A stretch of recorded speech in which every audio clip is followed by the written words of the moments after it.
A tale of two halves. The Buffalo Bills take down the Titans 34-10 to go 5-2. We're going to recap the entire thing and much more on this episode of Circling the Wagons. Hi, I'm Bills defensive end Greg Rousseau, and you're listening to Nate and the Fellas on Circling the Wagons podcast on the Buffalo Rumbling Podcast Network. Nobody circles the wagons like the Buffalo Bills. Go Bills! Where else would you rather be than right here, right now? Hey, let's go Buffalo! Hey, let's go Buffalo! The Bills make me wanna shout!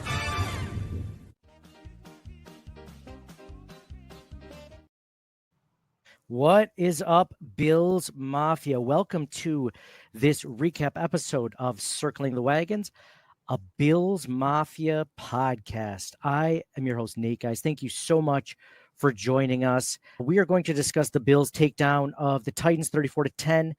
It was a really interesting game. A lot of things to hit on. We're going to go over the victory. We're going to give our thoughts on the game, our sweet, sassy, molassy plays of the game, our wall of fame and wall of shame, and see if I bet you we have a Gettysburg of the game this week. I bet you have a Gettysburg. So, and then we're also going to talk about a giveaway that we're going to be doing on our podcast. Don't let me forget it. Mike and John, you probably will, but that's okay. I'm joined by my co-hosts, John and Mike. John, what's going on, little guy? What's happening? And we lost John. Mike with the cool Bills helmet and the sick visor. What's going on, man? What a game. Mike, you look like you're ready to go into prime time with that thing, man. That's sick. I like the Thanks, man. I can't really see. I can't see all my notes. I can't see. I'm just gonna wing it tonight. You're doing your best. Yeah, your best impression of. So I like it because like your helmet looks sick, except it doesn't help what you're doing. Mine looks like a Temu version of like Pancho Villa. You know, like it's funny. Like we're all just trying to do our things. And John's not even a person. John's a little Fisher-Price person. So, John, you're muted, just so you know. But it's nice. At least it's a Josh Allen one. Hey. Nice. So, guys, we're gonna discuss this. You know, it's funny. It's a tale of two halves. The Bills were having a lot of issues in the first half, moving the ball offensively. They looked at one point, they had 5 yards passing. I think it was like halfway through the first or the second quarter even. And they were just getting annihilated by Mason Rudolph. And it was just like not annihilated, but like the stats compared to Mason Rudolph had 100 yards passing and Josh Allen was like 5 or 10. It was a very interesting way of how the Bills, this game was going to go, especially the Bills being 9.5-point favorites. But they went up. The Titans went up 10-0, and then all of a sudden the Bills started to come back. They got a few points back before the end of the half. They got a touchdown. You're like, okay, I think they can do this. And then finally, the second half, they just absolutely blew them away. It was 10-7 at the half, and then the Bills scored 27 unanswered points after that. So just a complete blowout. You wouldn't know it by the end score, but the Bills really struggled at one point. So John, I'll start with you. Fisher-Price, John. So what were your thoughts on this game? And were you worried at all at any point like I was? Yeah, I'm guessing that most people were a little bit worried considering the number of 3-and-outs early in the game for the Bills offense. The Bills defense hung in there, only gave up the 10 points in the first half. So I wasn't too worried about that, but I did think that eventually that could break down. And it didn't. Defense was even better in the second half.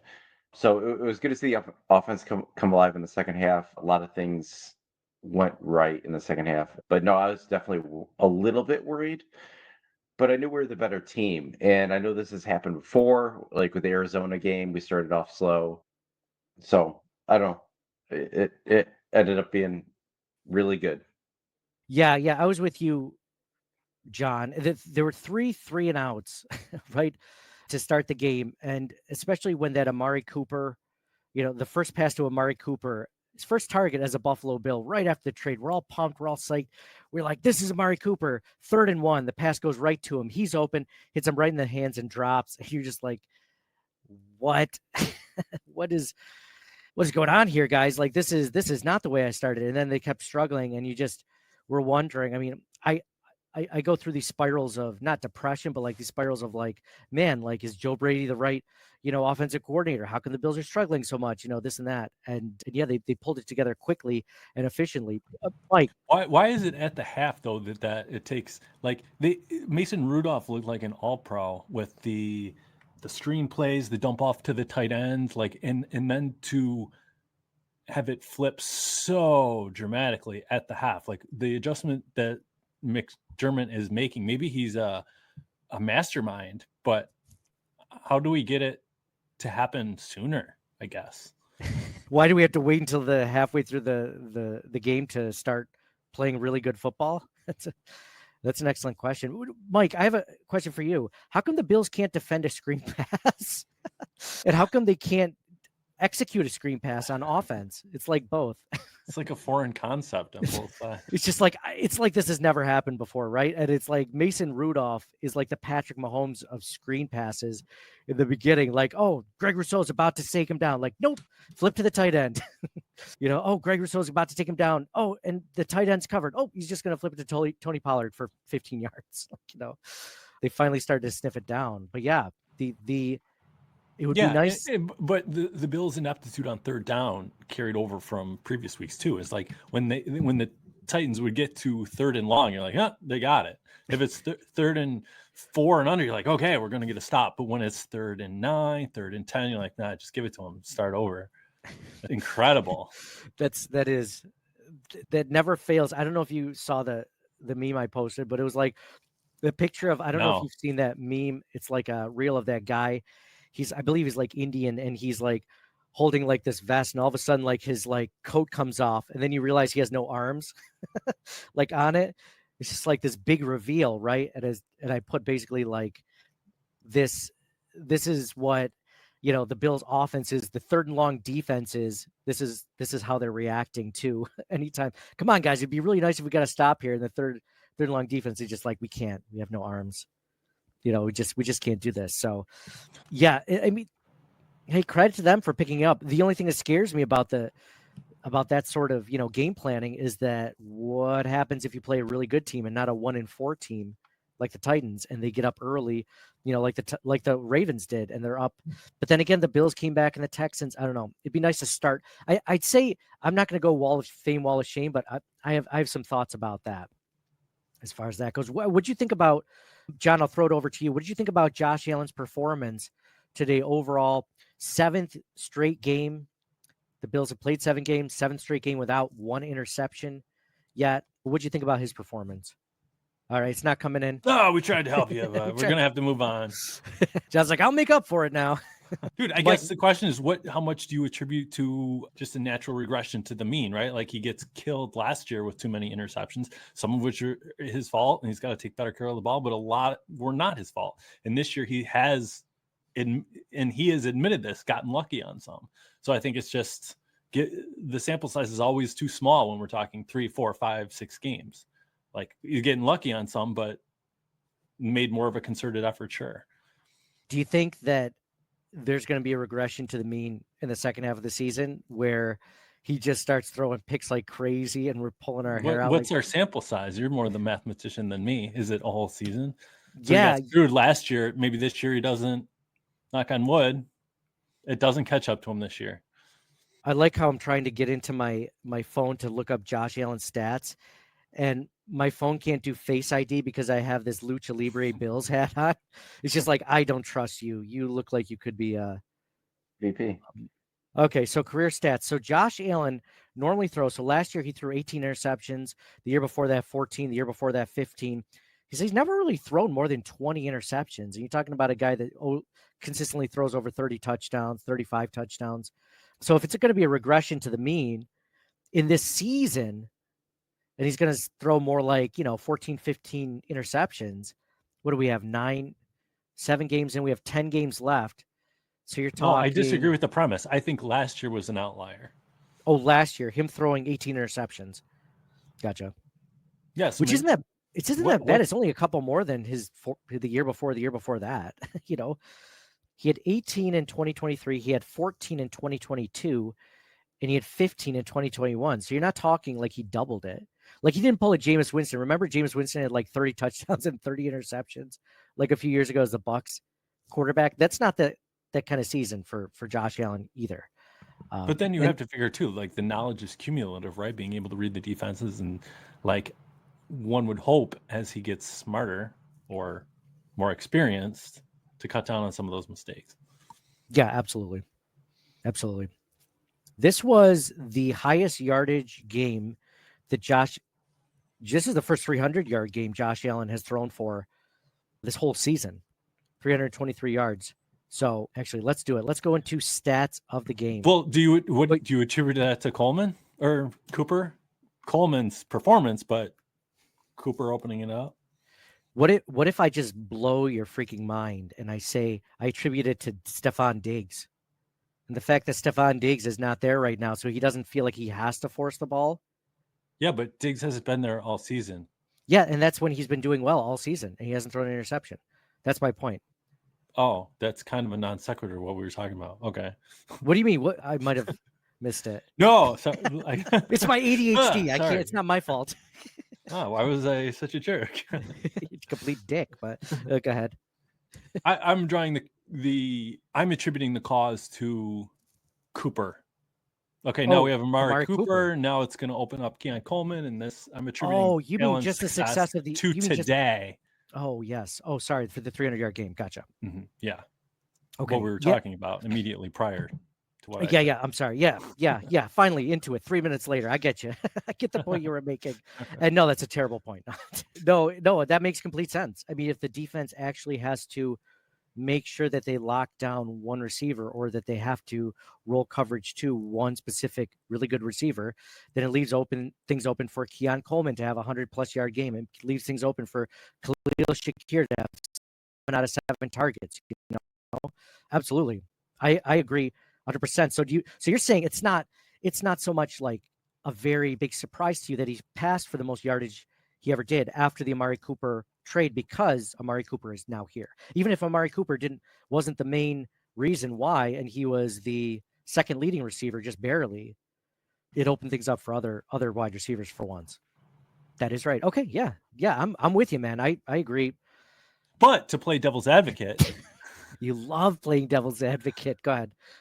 No, I think the point's legit, but Cooper wasn't on the field for 2 of Coleman's long receptions, I don't believe, which would belie the whole point of like, oh, the DB is paying attention to him at this time. But no, I think it's great for the receiving room. Love the signing, paid nothing for him. Like, it's incredible.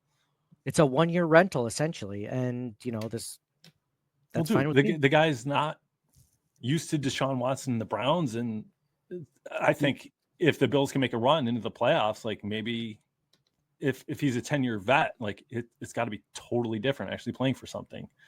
So maybe there's a way the Bills can keep him.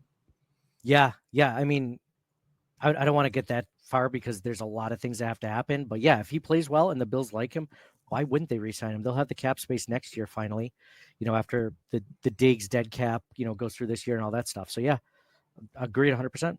I love it. All right, let's go into stats of the game. Stats of the game brought to you by us.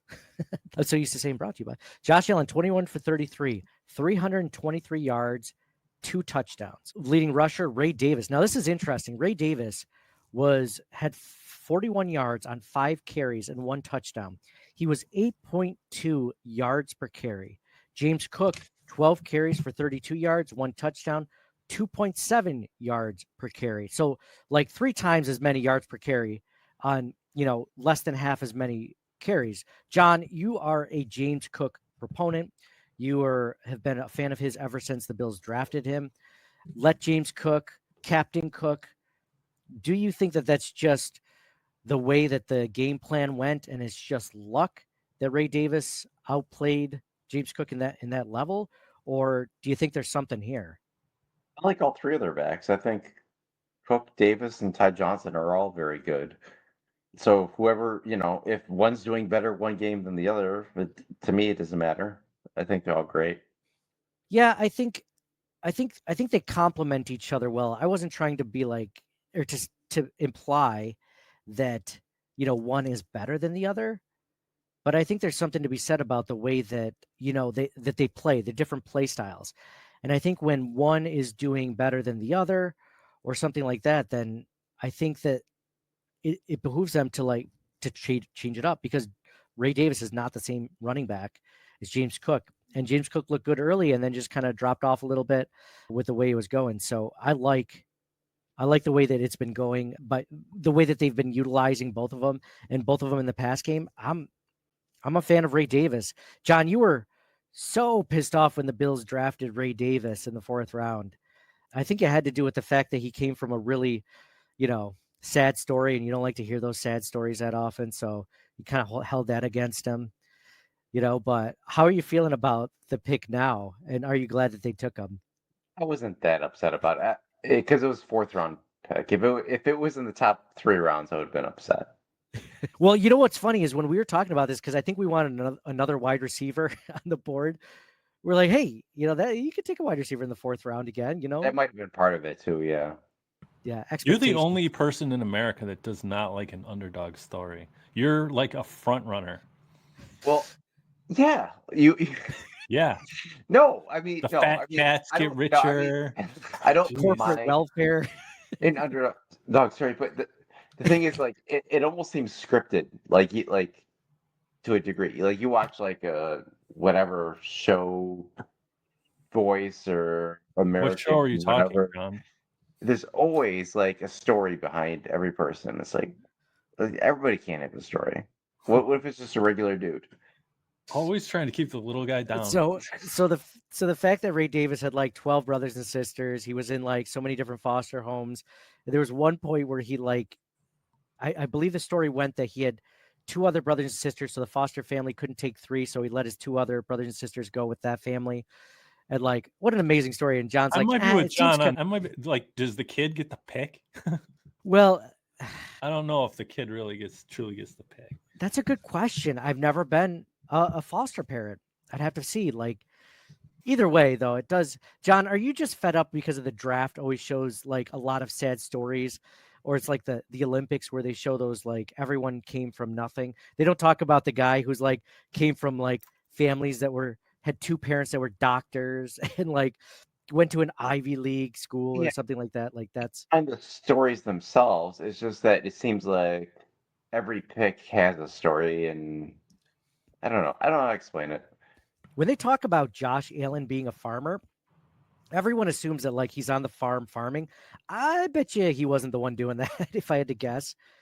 I mean, I don't know a ton about farming, but if your dad owns the farm, I feel like you're not necessarily the one doing everything.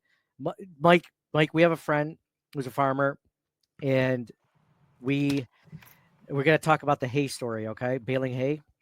So, John, get this. A friend of ours, right? I'm not going to say their name because you know them, but let's say their name was Bob, right? And Bob's dad had a farm. Well, he had a farm too, but his dad had the farm, and he had cows and pigs and chickens and stuff like that. And they would bale hay. I feel like when you use a fake name, you shouldn't use the same first initial as the name. It should be rhymes with. So it rhymes with Will. Will. Hey, that is actually his first name. Oh, shit.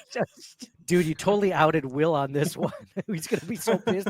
He's going to be so pissed when he hears this one. Okay. So anyway, Will's dad was like, hey. It's not what he goes by. He does not go by Will. Willie. So Willie, we first became friends with Willie's sister. So Will's sister is like, hey, my dad is doing asking some friends to go bale hay. They'll pay you. Do you want to do that? It's like Wait, you got paid? You didn't get paid? We were just helping out. Yeah. Well, I tried to turn it away. Maybe you were more successful at it.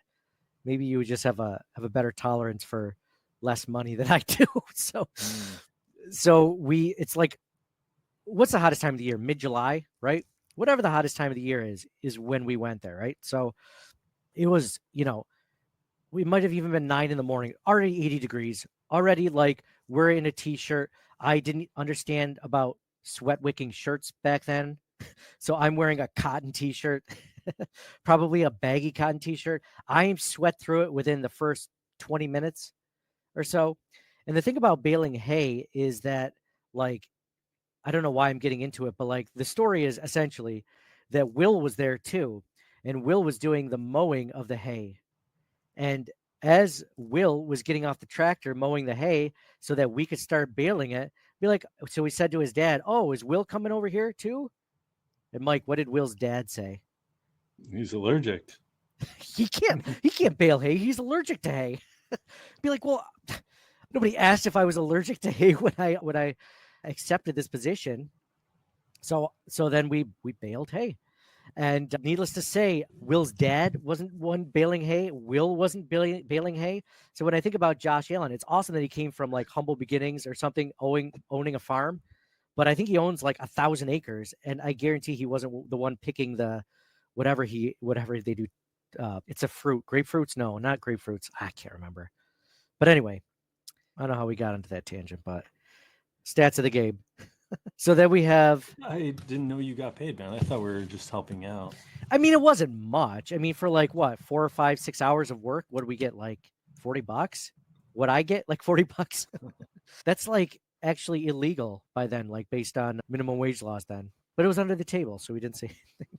So at the end of this podcast, Will is going to hate us for bringing up. Will's dad is going to get audited by the IRS for not paying. All right, Ray Davis, leading rusher. Josh Allen had 3 attempts for 1 carry, or 3 carries for 1 yard. Keon Coleman, the leading receiver for the Buffalo Bills, 4 receptions on 7 targets, 125 yards, 0 touchdowns.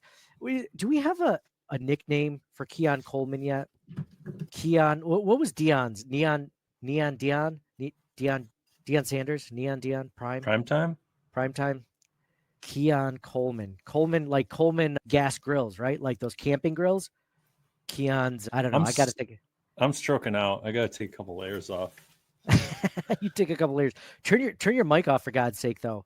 Nobody needs to. Oh, there you go. So, John, do you have ChatGPT? Let's see if ChatGPT can come up with a better nickname. But Keon Coleman, leading receiver for the Buffalo Bills. If anyone's listening, we have about, I think, 1,200 people watching live. If you have a better nickname for Keon Coleman, let us know. We don't really have one. Might have to resort to AI. Amari Cooper, the next leading receiver, 4 receptions on 5 targets for 66 yards and a touchdown. What's that? This is live? We're going live. Yes, this is live. Oh. Hey, everybody. Mic's off. I'm back. He's back. He's done stroking out. Amari Cooper, second leading receiver. The only ball that he truly dropped, which he did have some really good catches, was that first target. And I mean, the first touchdown looked great. It was funny. I saw a clip of Josh Allen audibling at the line and Keon Coleman looking at Amari Cooper looking at Keon Coleman saying, "What was that?" Like, what was that audible? Just because, he's only been there 3 days. He has no idea what the audibles are. It was just funny. And then he ended up getting the ball on that audible for the touchdown. First touchdown. First touchdown on Buffalo Bill. When they're like, hey, because he was in Cleveland with Ken Dorsey, he must know everything. Like, that's BS, right? We can all agree. Yeah, I don't think anyone's put those 2 sentences together. Ken Dorsey and knowing everything. Yeah. Like, that's a net negative, in my opinion. Like, you got to unlearn. It's like, I prefer you be a blank slate. I'm trying to think of a real world example of going from Ken Dorsey led offense to Buffalo and a Josh Allen led offense. A real life example of that. I can't. When they say Amari Cooper, last week when the Bills traded for him, that he seemed miserable there in Cleveland, that he seemed like he kind of didn't care anymore. And I'm like, that kind of goes on not only Deshaun Watson, but Ken Dorsey as the offensive coordinator. Like, you got to keep those guys motivated, and the head coach. So anyway. Did you see Deshaun Watson go down? I did see Deshaun Watson go down. Torn ACL, or torn Achilles, it sounds like.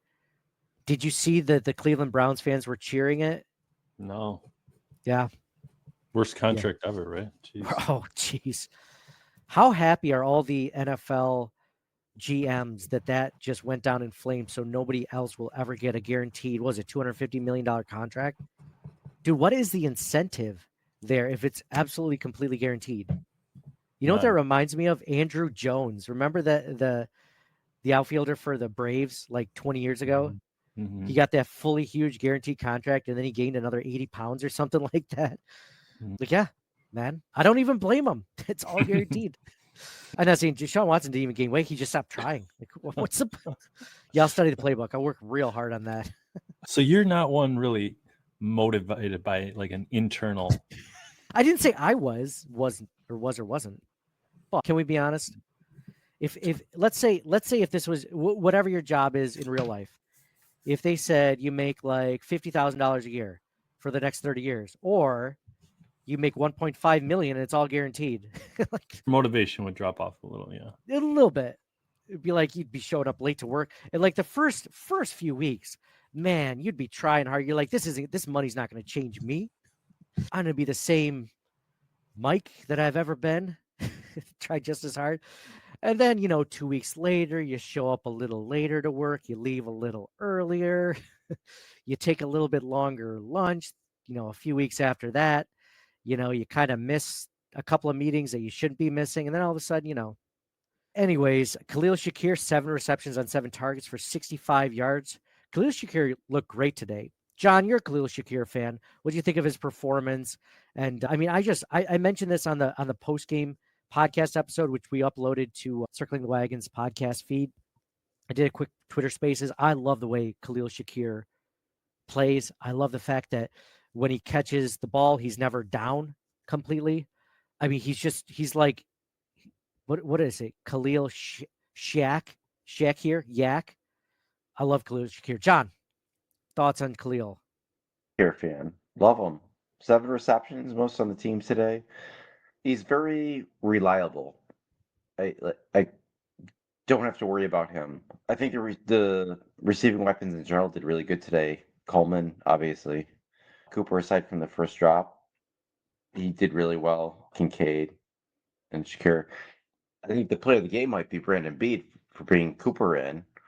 And not only did Cooper contribute right away, but I think he took the attention away from some of these other guys, and they excelled much more than they have in recent weeks. So, Yeah. This was the first time, not only did the Bills have Amari Cooper on their roster, but this is the first time that like all of their weapons were healthy, right? Khalil Shakir was kind of healthy last week, but they didn't let him play a full snap load. I mean, the Bills were missing some players. So not only did they get, Amari Cooper, but now they have a healthy Khalil Shakir, and it showed. I mean, having all of their weapons healthy and on the field, 323 yards, man. It's no mistake. It's no coincidence. No. So then you talk about Dalton Kincaid, the next leading receiver, 3 receptions on 6 targets for 52 yards. And then Ty Johnson had that 1 touchdown from the one yard reception. Curtis Samuel, I'm surprised he hasn't got it started yet. I think he might still be dealing with an injury. And then he also got injured during the game. I don't know if he came back. I don't believe he came back. So, yeah. So the Bills had 1 fumble recovery, 1 from Terrell Bernard, 1 interception by DeMar Hamlin. Greg Rousseau had half a sack. Dwayne Smoot had half a sack. Daquan Jones had a sack. AJ Epinesa had a sack. So the Bills... Epinesa almost had a taint, man. That would have just changed the whole complexion of the game. It was the Titans' first drive, right? Yep. Oh, man. It's right to him. We were talking about the Bills covering screen passes, or their inability to. That was the best covered screen pass I think the Bills have had in three seasons, where he knocked that ball up. He waited just perfectly for it and almost landed right in the breadbasket and took that back for a taint. So, yeah. It's against the screen. And Bernard sniffed out a screen today and made a good tackle for no gain or even a loss, I think. Dude, I don't want to get ahead of myself in Wall of Fame, Wall of Shame, but you might have just mentioned somebody that might have made mine. But yeah, great game. So those were stats of the game.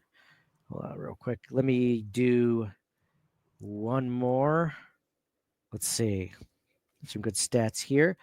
Also, Bernard ended up being downgraded to out. I didn't realize that. I didn't realize he was out for the game.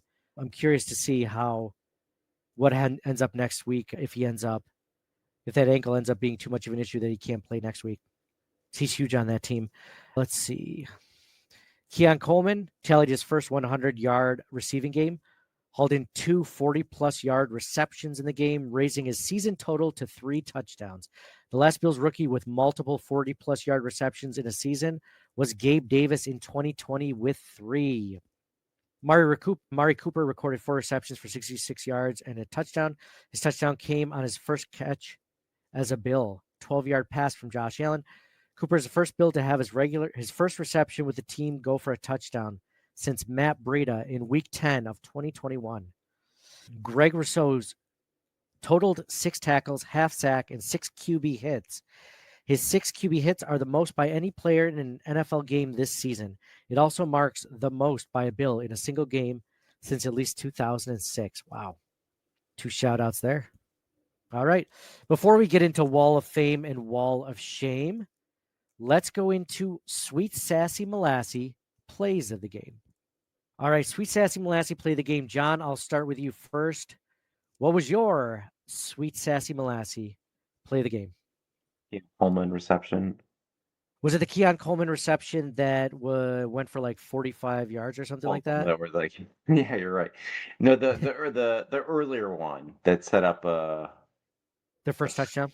Yeah, I'm gonna go with that one. They were both good. Actually, now that you mentioned it, but yeah, I'll do that. I was gonna say that one that he had. It was, what was it, the fourth quarter? It might have been third or fourth. I can't remember. But it was it a fourth down that Josh Allen passed it to him on a slant and then he went for 50 yards? That was an amazing play. Not my Sweet Sassy Molassy play of the game. That was an amazing play. Mike, what was your Sweet Sassy Molassy play of the game? For me, it was like when the game was still in doubt. It was 10-7, Tennessee. It's 13 minutes left, early in the third quarter.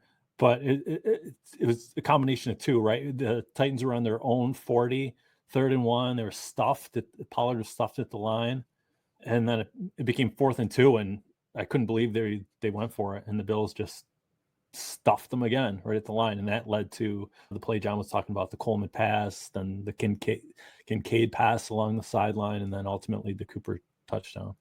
But that defensive stop like completely changed everything. Was that in the third quarter, second quarter? It was the third quarter with like 13 minutes left. Yeah. Because that was I think that was the one where Amari Cooper got the touchdown, because that was actually the Bills had that big 4th and 2 stop. Is that the exact one you're talking about? Yeah. And then the Bills got the ball back and Amari Cooper scored that touchdown right after that. Oh, we are not on the same page today. Is that a different one? Okay. No, that's the one. That's the one. But Keon Coleman didn't score that touchdown. Cooper scored the touchdown. Cooper scored the touchdown. Yes. Yeah, you're right. I'm not on the same page. I have 5 different things going on. I'll blame that. I won't take any responsibility. What are you doing, man? I'm doing an Aaron Rodgers. No, I'm looking at the I was looking at the game tracker to see exactly which one I was thinking about, and I think that was the same exact one. So yeah, that's mine too. You could argue that big 4th and 2 stop that led to the Amari Cooper touchdown, that, then they went up 14-10 and then they never looked back. That could be the Gettysburg of the game, you could say. Huh? That was a turning point, and also happened to be one of the best plays. If I didn't give it to that play, I would definitely give it to John's play. No, he gave it for the first reception. I gave it to the second reception. A lot of great plays out there. But, not speaking of plays, let's go into Wall of Fame and Wall of Shame. By the way, if you are watching this live, we're up to almost 1,500 views right now live. If you are in Facebook, Twitter, Instagram, YouTube, whatever you're watching this on, if you want to type in your Wall of Fame or Wall of Shame now, I can share those with the group, but we're going to give ours right now. So, John, I'll start off with you on this one. Wall of Fame. Where do you go there? Say again, please. Give it to everybody on the team, or will Mike yell at me for saying that? Mike? For me, just the defining characteristic of the game is the second half adjustments, offense and defense. So it seems like week in and week out we give it to Allen, but I don't think you can with the first half that he played this week. It's just, for me, it's the adjustments. Did you want Wall of Shame here too? Sure. I just, the one thing that made me jump out of my seat was the referee. Like I'm always reluctant to say the refs, but their language and the challenge on the Kincaid pass, when they're like, we're going to honor it because it was in the air. It's like, that's not the rule then. Like just the language that you're using. That to me was unforgivable. The way that they justified that penalty was enraging. To be like, they're basically saying, well, we normally don't let this fly, but we're going to anyway. Like, why? This is like saying too much. Like, we wouldn't have known if you're just like, oh, we're going to review the play. Yeah, It was exactly. a case of putting your foot in your mouth and just allowing it to happen. When I hear stuff like that happen to the Bills, like where it could have easily, it gone against the Bills if the Bills snapped it really quick trying to get a playoff, right? Because they knew it might get challenged. So, luckily it ended up not getting overturned. But the BS part of it after that was the fact that after it wasn't overturned, they didn't lose a timeout either. It's like, oh, they were technically challenging something else, so that doesn't get held. Like, what? Has it ever happened in the history of the NFL? It's like, well, they meant something else, but even though they challenged it and it didn't get overturned, we're going to let them go. Not only are we going to give them the benefit of the doubt of the challenge flag not being thrown when it should have been, we're also going to not allow them to lose a timeout. Like, you can't make this stuff up, right? Like, I'm thinking about, I immediately go to the Houston Texans playoff game when all of a sudden, like, the Bills got a touchdown, taken away from them, on the kickoff touchdown where the guy just like flipped the ball in the air and then the Bills recovered it in the end zone and it was a touchdown. And the refs gave it to the Bills. Then all of a sudden, these refs wearing all black came out of nowhere. Just like, nope, it actually wasn't. Like, where have you guys been? What is this? The Illuminati of referees? Like, how is this possible? The more I think, like, so I'm going to get conspiracy theory, Nate, for a second. When I see BS things like this happen to the Bills that I've never seen happen to any other team in the history of the NFL, I think the NFL doesn't want a team in Buffalo. Like, they're doing everything they can to like make this franchise win less games so that we cannot keep this team in Buffalo because they do not want, like, you know that there are like 20 other cities that the NFL would rather have a football team in other than Buffalo. Buffalo is by far the smallest market. I'm almost positive it is. And like, they would love one in Austin, Texas. They would love one in so many other cities in the US. Sorry, I just had to kill a mosquito hanging around my basement. My lovely basement you can see in the background. But I just get conspiracy theory, Nate. And I'm like, the NFL doesn't even want one. It's like that Madden game, like when you're playing Madden and your team's like 12-0 because you're crushing everyone. And all of a sudden, like on every snap, like your quarterback fumbles the ball, your running back fumbles the ball, or, like all these things go against you. You get burned deep that you've never gotten burned deep all season. It was basically like the makeup game. Like, men's like, you're not going 16-0 or 17-0 in this league. Like, you're going to lose one. And today's the day. I don't know. Isn't Green Bay smaller? That's a storied franchise. When I worry about conspiracy Nate falling too far down the rabbit hole. Green Bay is pretty small. It might just be Green Bay. I think it's just. If I own one of the teams, what do I care? Actually, Buffalo is less than Green Bay. So, but yeah. Well, you're thinking as a conglomerate of the whole entire NFL.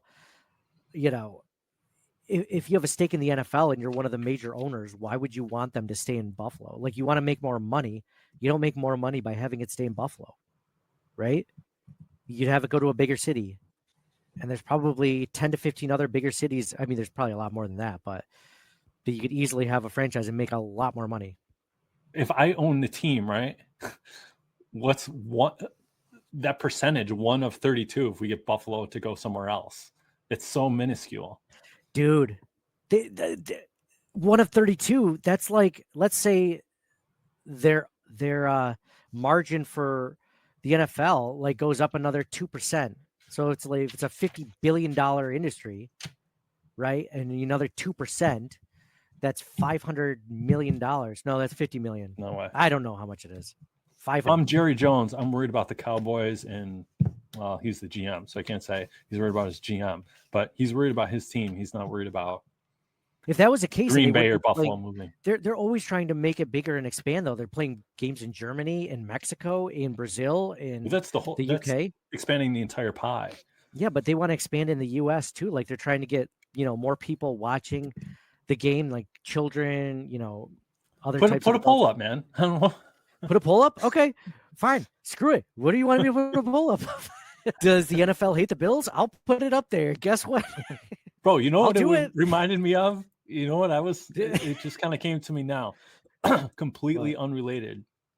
Like that What's we up? wouldn't have known that ref might get a tongue lashing only because of his phraseology, right? Like he should have just like, we're reviewing the play. Nobody would be the wiser.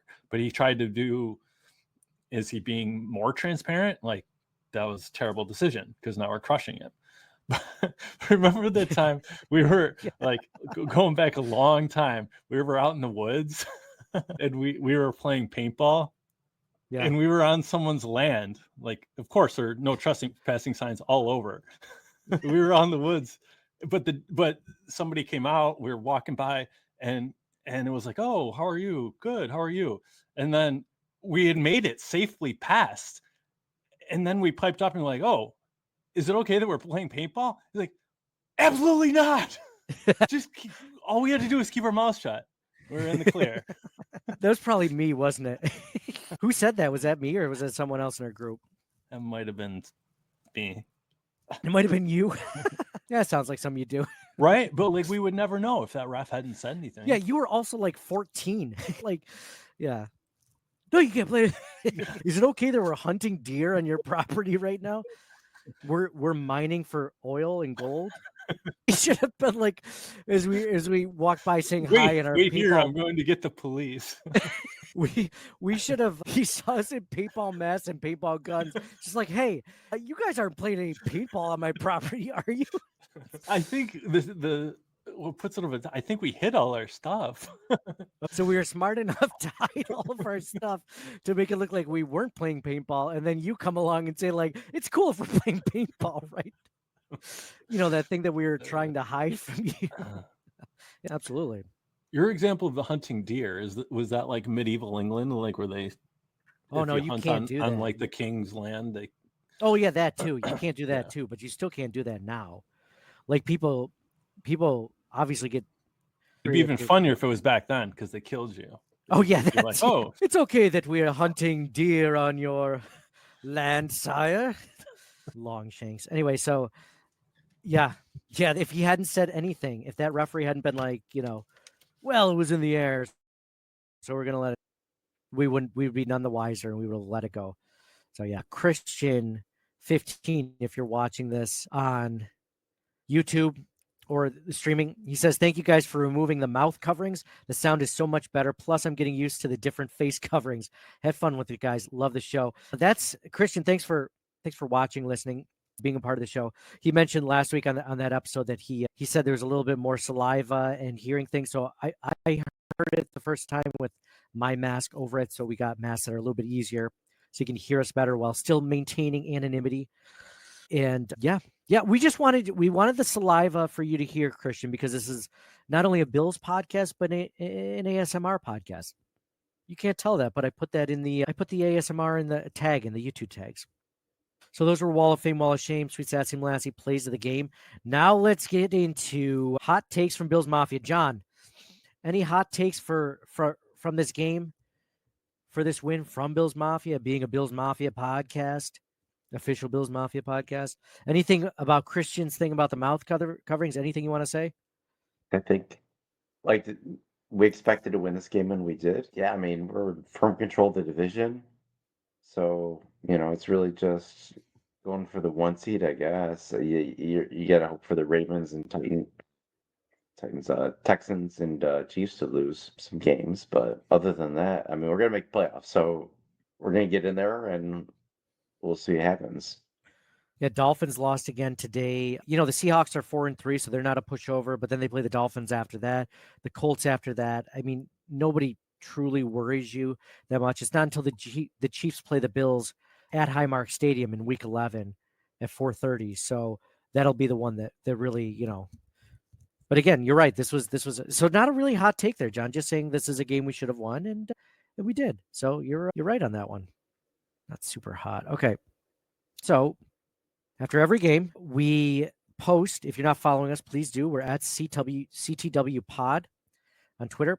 After every game, we post Wall of Fame and Wall of Shame, or I'm sorry, what is your hot take of this Bills win and Bills Mafia coming together with a hot take? Let's see.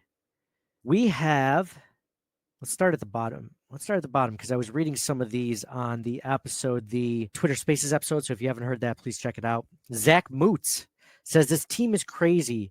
We played maybe 50% of team potential today and put up 34. If this team could just play to 100% for entire games, we'd easily be the best team in the league. Absolutely. Absolutely on that one. Lil Pasty says the Chiefs shouldn't have let us get Keon Coleman. I love that one. Clearly referring to the Keon Coleman or the Xavier Worthy trade that the Bills let the Chiefs get Xavier Worthy. Scorpio King says Cook should be the backup. Ooh, that is a hot take. John, you mentioned you like all three running backs. Gun to your head right now. Who do you put as a starting running back next week? Both guys, if let's say they're both completely healthy, Cook or Ray Davis. It's a tough one, right? Okay. Well, I haven't heard you, so maybe our connection is bad, but Harry Gooch says right after that, I need more Ray Davis and less Cook. OC needs to figure out how to call a first half. He's going to be if OC needs to figure out how to call a first half, he's going to be what costs the Bills more than personnel. Babbage is legit, and we need to put some respect on his name. Allen didn't need a number one wide receiver, but damn, is it fun to watch him with one? Absolutely. Absolutely. I love that. I can't disagree that we need to see more Ray Davis. You know, one of the things, not only was Ray Davis like a better receiving running back than I think James Cook was coming out of college, but Ray Davis is known for picking up pass blocks. So I'm not saying James Cook is bad at it. He's getting better at it.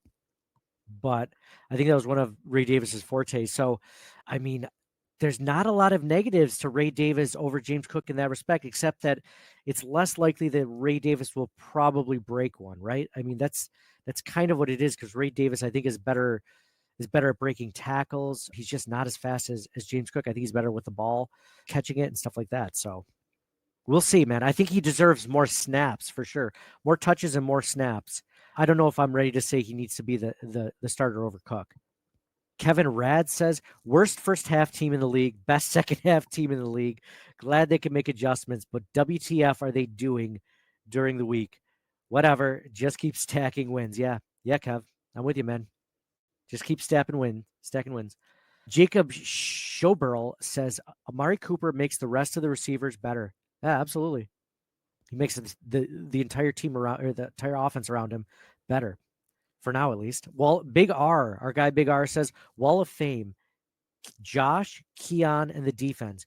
Wall of Shame. First half offense. You know, I didn't even do Wall of Shame. Big R is like, I swear to God, he's like my burner account. The way he thinks, and we DM in the background, he's hilarious, and we've had him on Spaces. I was legitimately going to put first half offense on the Wall of Shame. John, did we even get your Wall of Shame? We got Mike's Wall of Shame was the officiating. John, did you give a Wall of Shame? I don't believe so. The multiple 3-and-outs to start the game for the offense. Not a fan of 3-and-outs, no? No, not really. He also says, Sweet Sassy Molassy play the game, the fourth down stop to start the second half. Yeah. His hot take is the D has been good, but to win the Super Bowl, it has to be great like KC. Man, I'm trying to think of if the Bills were to make it to the Super Bowl. I mean, you can't even think about Super Bowl until you get past the Chiefs. But yeah, I mean, the good thing about that, man, you talk about making it to the Super Bowl, the defense has to be elite. Imagine them getting back. I mean, hopefully Terrell Bernard's injury isn't serious and he can come back next week, if not in a few weeks. But I mean, if you're talking about Von Miller coming back in 1 week after the Seahawks game, and then you're talking about Matt Milano coming back sometime in December. I mean, those are two huge additions that we're going to have that we didn't have today. And the defense played really well. AJ Tharp says, love the support Bills Mafia gave to Tyler Bass. Absolutely. My hot take this week is Rousseau hates Christmas. He spent the entire game beating the crap out of Rudolph. Presents might be late. Nice. Michael Graham says, Amari Cooper is the key to unlock this offense. Cannot wait to see him when he is more in tune with the scheme. He opened up everyone. Coleman is going to be a force with Cooper. Go Bills. Absolutely. This is something that the Bills just really haven't had.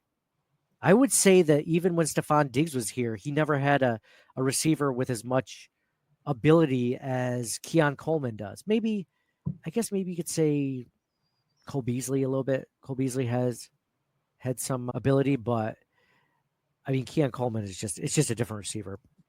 Jason Statham says our second half adjustments have been good this year. Defensively, we look solid. Coleman is going to benefit more from Cooper coming in. Spencer Brown is a beast. And as a UK fan, I'm glad it was a normal kickoff time. Yeah. Jason was in on the Spaces earlier that episode, and we were counting out the number of 1 o'clock games. And there's only like 6 1 o'clock games this entire season. Not 6 1 o'clock games left for the rest of the 10 games left. Like there's only like 2 or 3 left, maybe. Cynico writes, the Cooper trade worked out and Keon is finding his stride and chemistry with Josh. Thanks, KC. Tyler says the Bills, the offense still isn't quite right. Can't disagree with that. I think I'm hoping that the big thing that they change is their slow starts. Bill Lasso says, whoever is doing the initial game plan is not doing a good job. I'm not sure if it's all on McDermott, but something has to change.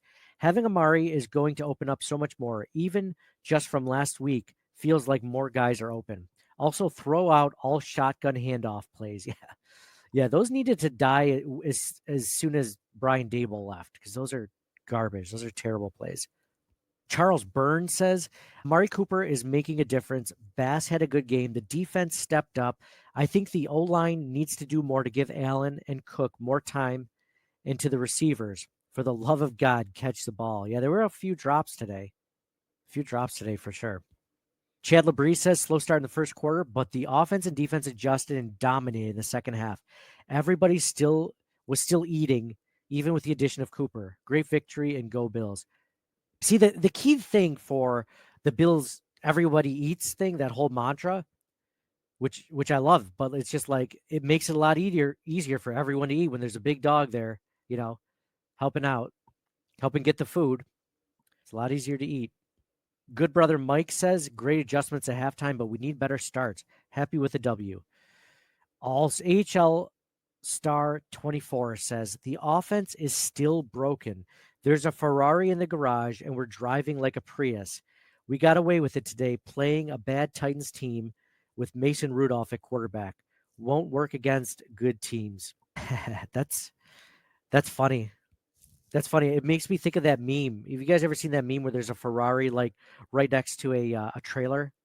It's usually the analogy of something great being in an organization of something terrible, something broken. I don't disagree with what AHL Star 24 is saying. The offense isn't completely broken. It's just not maximizing its potential right now.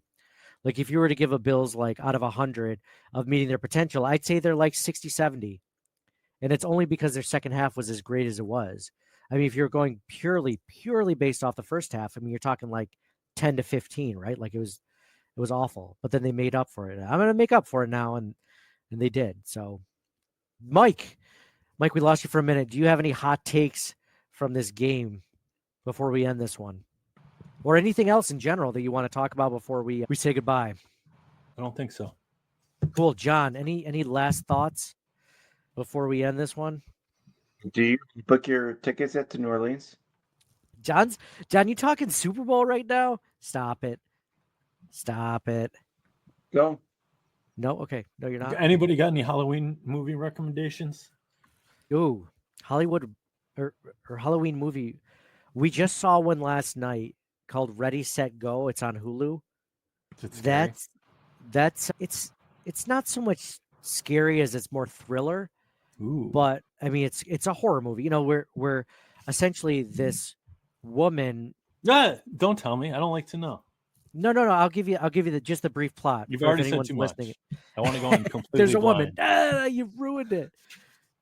Is it over 7 on whatever? When I Google Google a movie title, and it comes up with it's like IMDb and Rotten Tomato score, right? Those are the two that come up. Is it above a horror? Never gets above a 7. Is it above a 6? So I can't speak to. I never looked at the rating for it. I'll just go off what I thought of it, and I thought it was pretty good. It was a cool movie. It was different. It was different. It had a lot of. I mean, I'll just give. Okay, so people. No, that's it. Don't tell me more. ready, set, go. Write it down. Do you have one, Mike? No. What is real quick before we end this one? What is the scariest horror movie you've ever seen, either now or before, or like long time ago, like when as a kid, like the one that you've seen recently, or like even as a kid it was scary because it could have been scary to you at 10 years old, but now it's not. Ready, Set, Go. Molly is caught up in a life that she doesn't want. That one? Yeah. From 2015. It's an hour and 13 minutes. It's the one. I think her name is Molly. Yeah, maybe it's not. I mean, it's not that long. An hour and 13 minutes. Jeez, they could have kept in the director's cut. There's not even like a. It was a cool one. It was one I'd never seen before. We watched it last night. Basically, she marries a guy. Oh, I don't want to know. You read more than I gave you. No, I'm just trying to Google to see what I've never looked up a movie and not been able to see a rating. Ready, Set, Go. Okay, hold on. Look, I'll find out. Ready, Set, Go on Rotten Tomatoes. Set, Go. Can't even find it. Rotten Tomatoes. Oh yeah, it's not on. You sure you have the name right? That's the one where they woke up and it was all a dream, right? John, go to Hulu and go to like your recent watches. Oh, Ready or Not. Yeah. Okay. They have it as a comedy movie, and it is kind of funny, but it's more horror. But Nate Ready thinks or it's Not. a horror. Said Go. It's Ready or Not. My mistake. No, that's understandable. It's 6.9 on IMDb. Just so close. So 7 is. But your 89% on Rotten Tomato. Wow. All right. I'll put it on my list. Thanks. Do you Right not go below a 7 from IMDb? Is that your thing? Oh, I feel like horror is nothing gets that high, but I'll put it on. It was a cool movie. Ready or Not. Okay. John, do you have any scary movie recommendations real quick before we end this one? You know what? When you're talking about Deshaun Watson, you're talking about Achilles. That took me back to, you remember a movie we saw in the theater? Troy? No. Oh. Yeah. No. Yeah, totally. What movie? Troy. That's Achilles. Achilles was actually in Troy. Yeah, that's what I mean. Achilles. Yeah, but we are talking about horror. Oh, of course. Yeah, I know. Totally. We'll see if you can get it. It's a horror movie. Okay. It has to do with an Achilles. I think. Is it Hostel? No. Pet Cemetery? No. It's Hostel too. What is House of Wax? Oh, House of Wax. Oh, yes.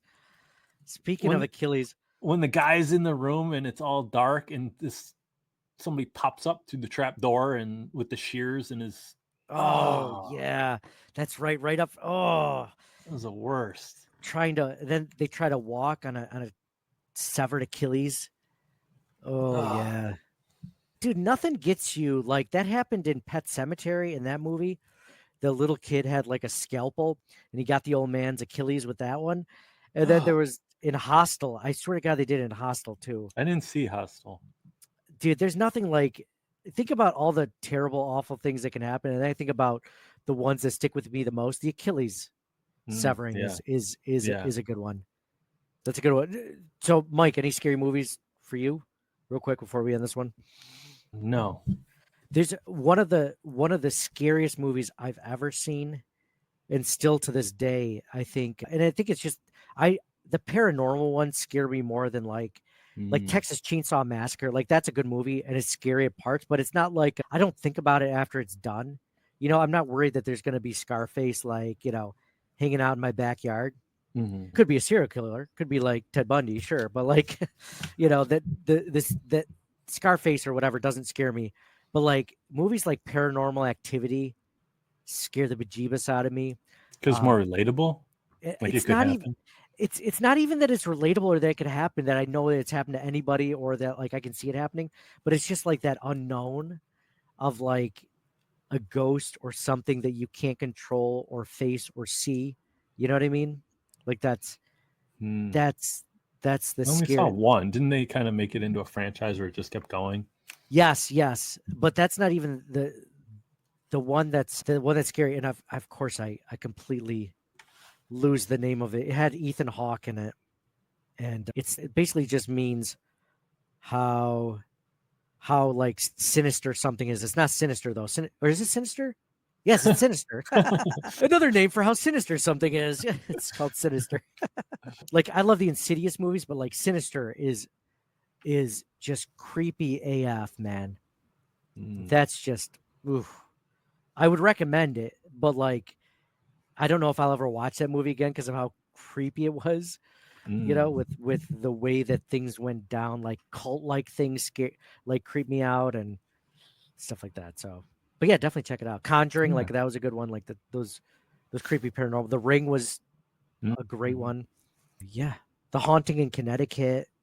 I like movies, so I like the horror genre where like The Sixth Sense and like it's not. There's one with Kevin Bacon where he found a hole in his backyard and he like kept digging it up and like it had to do with like he was having these like visions and he kept getting it worse and worse and then he found out that he was having the visions of someone that was like killed and he was actually becoming like the person who solved the murder.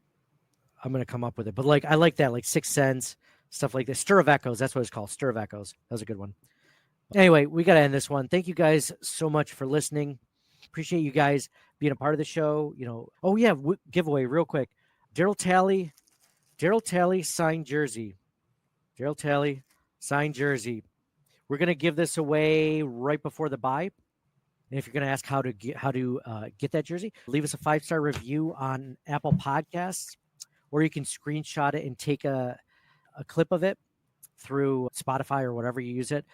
If you comment on this live stream, you are automatically entered. If you comment on our YouTube page, leave a comment there, you are automatically entered. So there's the 3 ways. Leave us a review, comment on a YouTube stream or whatever, or on the posted video, or here in the chat. So Christian 15 that says, thank you guys for removing the mouth coverings. Yeah, you're in, Christian. You're in.